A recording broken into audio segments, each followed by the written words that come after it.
Di sebuah desa kecil dekat Sungai Brantas, seorang anak lelaki lahir dari keluarga petani sederhana. Ia diberi nama Gajah Mada, sebuah nama yang kelak akan dikenang sepanjang sejarah Nusantara. Sejak kecil, Gajah Mada sudah menunjukkan kepribadian yang berbeda dari anak-anak seusianya. Ia memiliki kekuatan fisik di atas rata-rata dan kecerdasan yang tajam. Ibunya sering menceritakan dongeng tentang kejayaan Kerajaan Singhasari, terutama di masa pemerintahan Raja Kertanegara, dan bagaimana kerajaan itu tumbang akibat serangan Kediri dan Kubilai Khan dari Mongol. Di usia remaja, Gajah Mada dikenal sebagai anak yang tangkas. Ketika teman-temannya sibuk bermain, ia sering terlihat memperhatikan aliran sungai, memperhatikan gerak air, dan merenungkan bagaimana sesuatu yang kecil dapat memiliki dampak besar. Filosofi ini ia bawa sepanjang hidupnya bahwa perencanaan matang adalah kunci keberhasilan.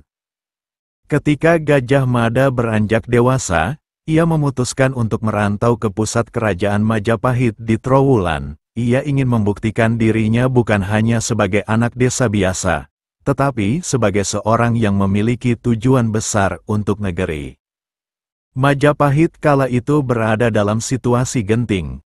Setelah berdirinya kerajaan di bawah Raden Wijaya, Majapahit menghadapi banyak pemberontakan dari dalam dan luar.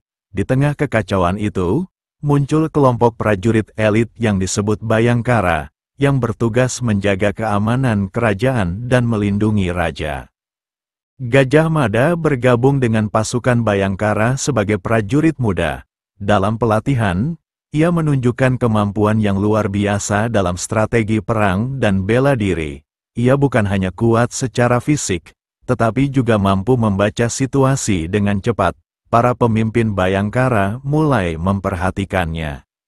Salah satu peristiwa besar yang mengangkat namanya adalah saat pemberontakan Rakuti. Rakuti adalah salah satu pejabat kerajaan yang berkhianat dan berusaha merebut tahta dari Raja Jayanegara. Ketika istana dikepung, Gajah Mada memimpin pasukan kecil untuk menyelamatkan raja dan membawanya ke tempat aman. Dalam operasi itu, ia menunjukkan keberanian luar biasa dan kecerdikan dalam menyusun strategi.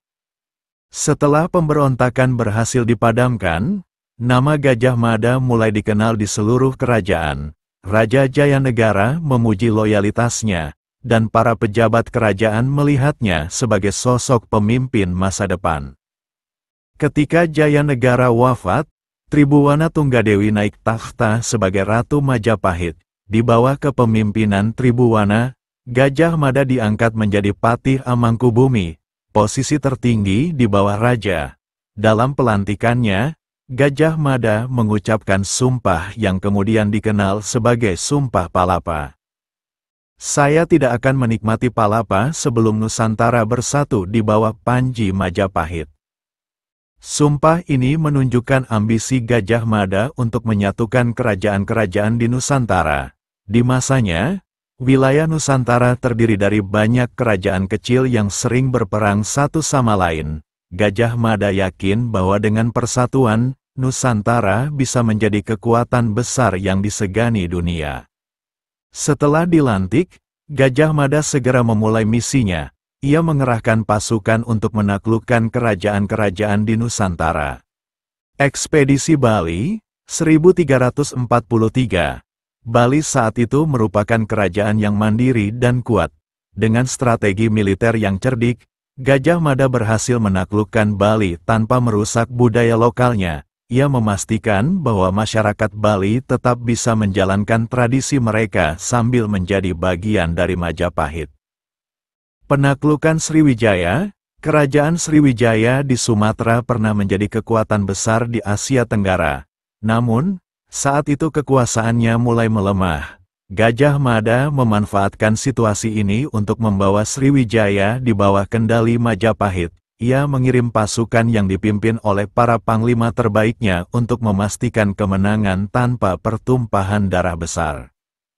Ekspedisi Maluku dan Nusa Tenggara, wilayah timur Nusantara, seperti Maluku dan Nusa Tenggara, dikenal sebagai penghasil rempah-rempah. Dengan pendekatan diplomasi dan militer, Gajah Mada berhasil mengintegrasikan wilayah ini ke dalam Majapahit. Di tengah keberhasilannya, Gajah Mada menghadapi konflik besar yang mencoreng namanya, yaitu Perang Bubat.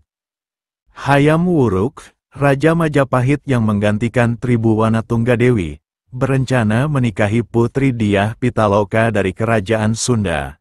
Gajah Mada melihat pernikahan ini sebagai kesempatan untuk memperluas pengaruh Majapahit. Namun, ia menganggap bahwa kehadiran rombongan Sunda ke Majapahit adalah tanda penyerahan diri, bukan hanya pernikahan. Kesalahpahaman ini berujung pada perang di lapangan Bubat. Rombongan Sunda, termasuk Dyah Pitaloka, gugur dalam pertempuran. Peristiwa ini meninggalkan luka mendalam bagi Hayam Wuruk dan rakyat Sunda. Gajah Mada, meskipun bertindak demi ambisinya, kehilangan kepercayaan dari banyak pihak.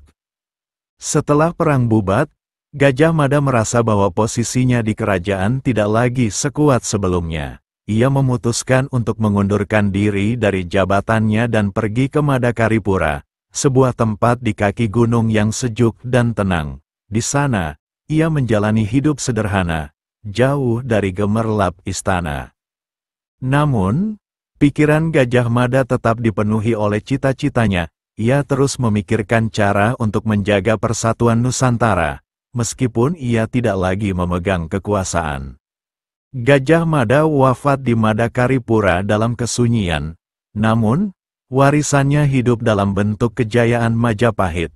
Di bawah pemerintahannya, Majapahit mencapai puncak kejayaan dan menjadi salah satu kerajaan terbesar di Asia Tenggara.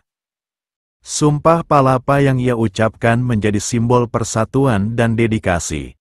Meski ia tidak sempurna, Gajah Mada tetap dikenang sebagai pemimpin visioner yang menginspirasi generasi berikutnya untuk terus menjaga persatuan Nusantara. Pesan moral kisah Gajah Mada mengajarkan kita tentang pentingnya visi besar, keberanian, dan pengabdian. Namun, ia juga mengingatkan bahwa ambisi harus disertai kebijaksanaan agar tidak menimbulkan luka yang tak perlu. Gajah Mada adalah simbol semangat Nusantara yang tak pernah padam, meskipun tantangan datang silih berganti.